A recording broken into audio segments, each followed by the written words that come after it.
नमस्कार। कभी सोचा है कि ब्रह्मांड कैसा हो जहां समय सीधा न चले बल्कि यूं गोल घूमता रहे? हाँ, जैसे चक्रों में युग आते हैं चले जाते हैं। बिल्कुल। और अच्छाई बुराई का पलड़ा कभी इधर कभी उधर झुकता है और कहते हैं कि जब बुराई बहुत बढ़ जाती है ना, तब खुद दिव्यता मतलब डिवाइन पावर संतुलन बनाने के लिए पृथ्वी पर आती है। ये तो सुनने में किसी शानदार कहानी जैसा लगता है। तो लेकिन ये सिर्फ कहानी नहीं है, ये हिंदू धर्म की एक बहुत गहरी समझ है।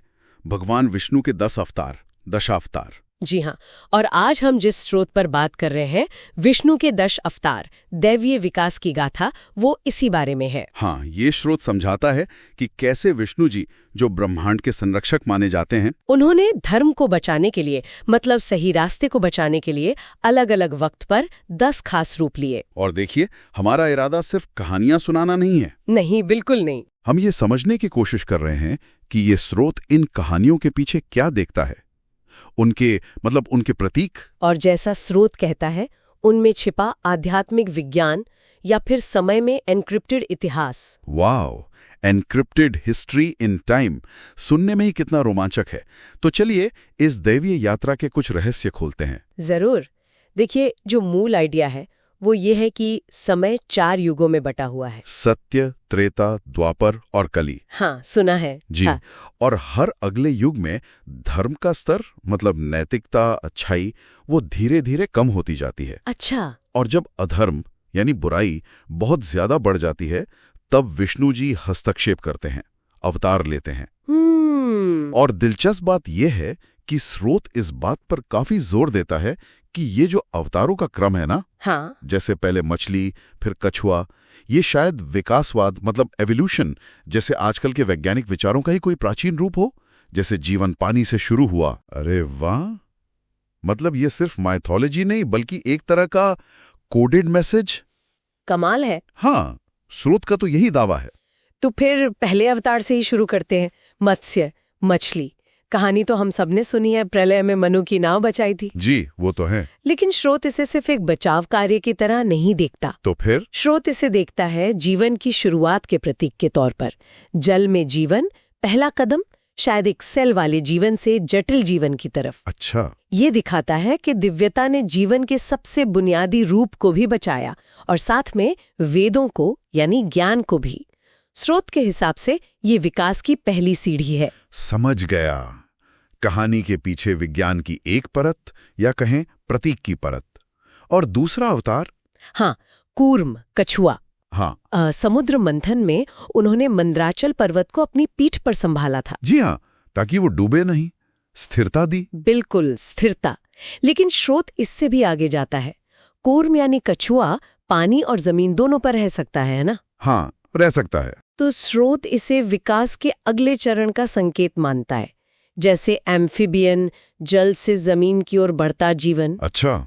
और साथ ही ये भी दिखाता है कि बड़े लक्ष्यों के लिए, जैसे अमृत पाना था। हाँ, देवताओं और असुरों ने मिलकर मंथन किया था। जी, तो उसके लिए सामूहिक कोशिश और एक मजबूत आधार यानी कूर्म दोनों जरूरी हैं। तो ये सिर्फ स्थिरता नहीं, विकास का अगला पड़ाव भी है। ये तो बहुत ही दिलचस्प नजरिया है। और फिर वराह अवतार, जंगली सुअर के रूप में? हाँ, वराह, जब राक्षस हिरण्याक्ष पृथ्वी को उठाकर पाताल लोक ले गया था। हाँ, और वराह भगवान ने पृथ्वी को बचाया। जी, स्रोत कहता है कि वराह का पृथ्वी को जल से बाहर निकालना एक तरह से जमीन पर जीवन के स्थापित होने का प्रतीक है, शायद मैमल्स का। मतलब पानी से जमीन पर जीवन का आना। हाँ, ये सिर्फ पृथ्वी को बचाना नहीं था, बल्कि उसे जीवन के लिए एक सुरक्षित, मजबूत जगह बनाने का दैवीय काम था। और पृथ्वी की पवित्रता का संदेश तो है ही इसमें। तो स्रोत को इसमें एक तरह का बायोलॉजिकल प्रोग्रेशन दिख रहा है। मत्स्य, कूर्म, वराह, पानी, जमीन, फिर जमीन। बिल्कुल। अब इसके बाद आता है नरसिंह अवतार। नरसिंह, आधा मनुष्य आधा शेर, हिरण्यकशिपु का वध। ये तो बहुत नाटकीय अवतार है। इसमें क्या खास है स्रोत की नजर में? नरसिंह अवतार देखिए, वो तर्क और नियमों से परे जो दैवीय न्याय होता है उसका प्रतीक है। कैसे? हिरण्यकशिपु का वरदान मिला था कि उसे न कोई इंसान मार सकेगा, न जानवर, न दिन में न रात में, न घर के अंदर न बाहर, न शस्त्र से न अस्त्र से। बड़ा कॉम्प्लिकेटेड था। हाँ, वो तो अमर ही हो गया था एक तरह से। लगता तो यही था, पर विष्णु जी नरसिंह रूप में आए, न पूरे मनुष्य न पूरे पशु, शाम के समय न दिन न रात, चौखट पर न अंदर न बाहर, अपनी गोद में रखकर नाखूनों से न शस्त्र न अस्त्र उसका वध किया। अरे हाँ, सारे वरदानों की काट निकाल ली। बिल्कुल। स्रोत इसे ऐसे दिखाता है कि जो ब्रह्मांडीय नियम है वो हमारी समझ से कहीं ज्यादा गहरे और जटिल हैं। और दिव्यता उन नियमों को तोड़ती नहीं, बल्कि उनके पार जाकर उनके अंदर ही रास्ता निकालकर काम करती है।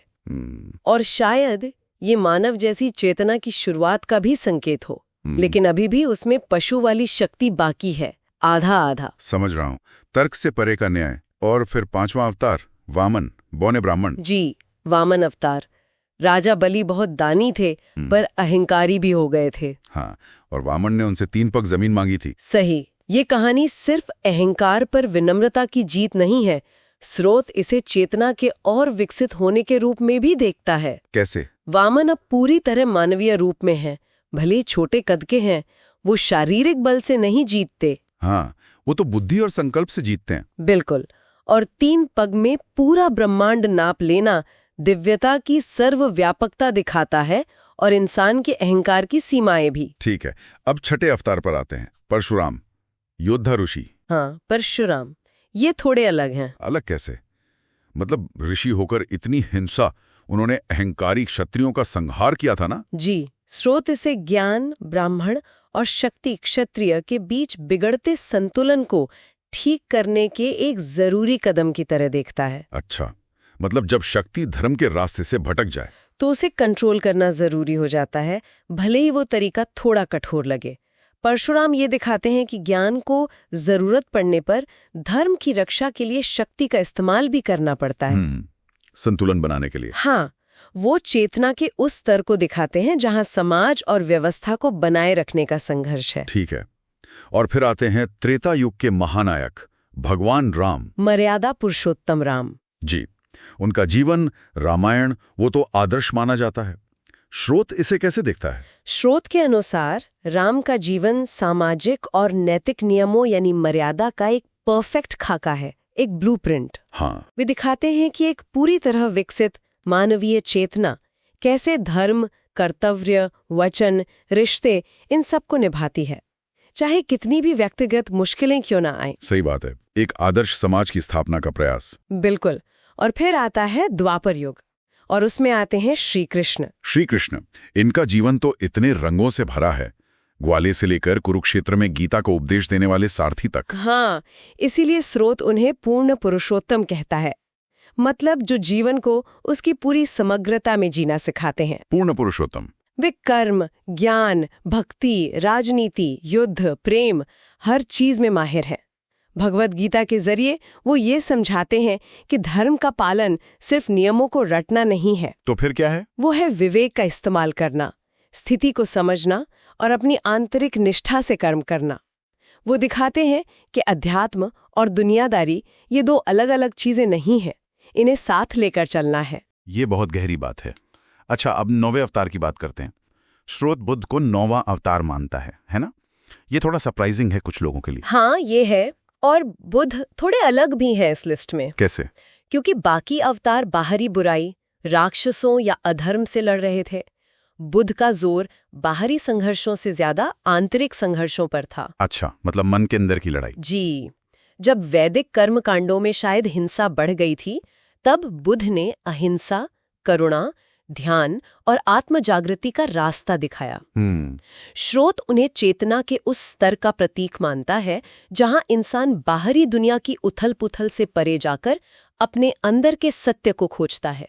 ये दशावतार की श्रृंखला में एक बहुत महत्वपूर्ण मोड़ है। सही कहा, आंतरिक शांति की खोज।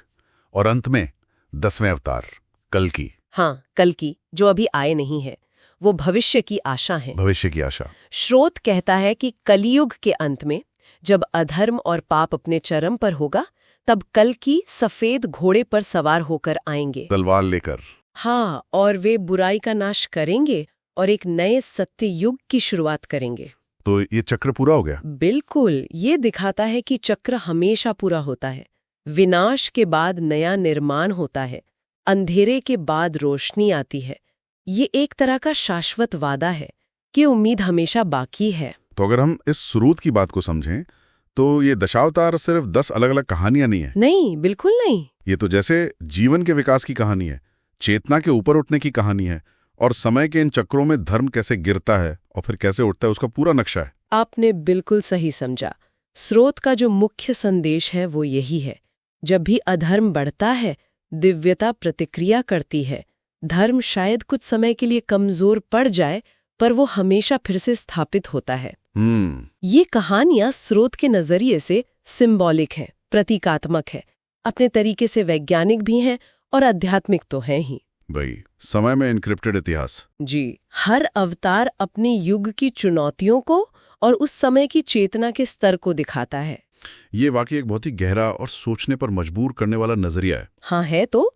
और इसी सोच के साथ हम अपने श्रोताओं के लिए भी एक सवाल छोड़ जाते हैं। जरूर। स्रोत का ये जो दावा है कि ये कथाएं समय में एन्क्रिप्टेड इतिहास है, इस पर सोचिएगा।